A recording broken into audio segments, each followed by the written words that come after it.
Сәлем достар! Сіздермен бірге ерекше тағамдар әлемі. Бүгін ең жұмсақ томпиған беләшелерді қалай оңай жасау керектігін көрсететін боламын. Ең алдымен апарасын жасап алатын боламыз. Барлық ингредиенттер төменде көрсетілген.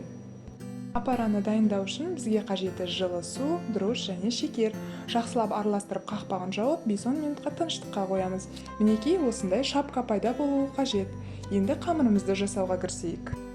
Ендігі кезекте апарамызға тұзымызды және жылы 100 мл сүтімізді қосып жақсылап араластыратын боламыз. Және одан соң електен өткізілген ұныңызды біртіндеп бөліп салсаңыз болады.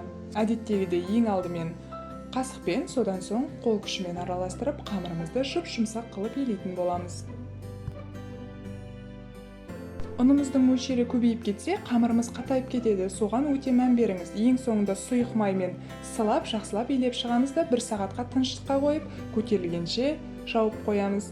Ендігі кезекте салмасына кірісейік. Бізге 1 бас пияз және фарш, татымына қарай тұз бұрыш қажет болады.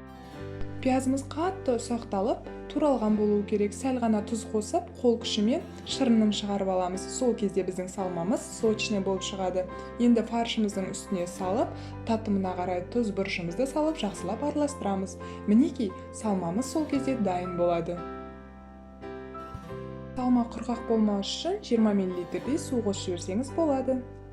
1 сағатқа жетер-жетпес уақытта қамырымыз осындай үлпілдеп көтерілді. Ендеше беләші жасауға кірісейік. Фаршымызды осылай дөңгелетіп, ыңғайлы қылып жасап алғаныңыз дұрыс. Сол кезде беләшиді жасау оңайырақ болады. Мендегі фарштан 12 штук осылай дөңгелек шықты. Ендеше қамырды да 12 бөлікке бөлетін боламын. Қамырымды видеодағыдай қол күшімен жайып, ортасына фаршымды салып, бүгетін боламын. Шеттерін қаттырақ бүгіңіз. Себебі қуырған кезде фарштың шырыны шықпауы қажет. Қамырымызды қаттырақ бүккеннен кейін кері айналдырып қолымызбен басамыз. Сәл биіктігін төмендетеміз, себебі майға қуырған кезде фаршы дұрысынан пісуі қажет. Мінекей салмалы беләшелеріміз дайын. Енді бетіне салфан пакет жауып, 10 минутқа тыныштыққа қоямыз және тағы көтерілуі қажет.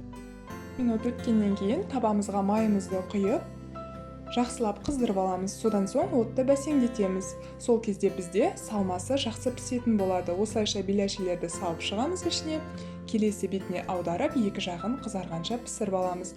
Отты бәсеңдеуге қойғаныңыз дұрыс. Және үстіңгі беті көтерілу үшін осылай қызған майды қасықпен бетіне құйып шығыңыз. Қайта-қайта құйыңыз. Сол кезде одан сайын көтеріліп бастайды беләші. Мінекей, көздің жауын алып, беләшеміз де қып-қызыл болып пісті. Енді тарелкамызға салып алайық. Ендеше ортасын ашып көрсетейін. Салмасын айтсаңызшы, сочный, тестісі өте жұмсақ. Сіз де жасап көріңіз. Баршамызға ас болсын!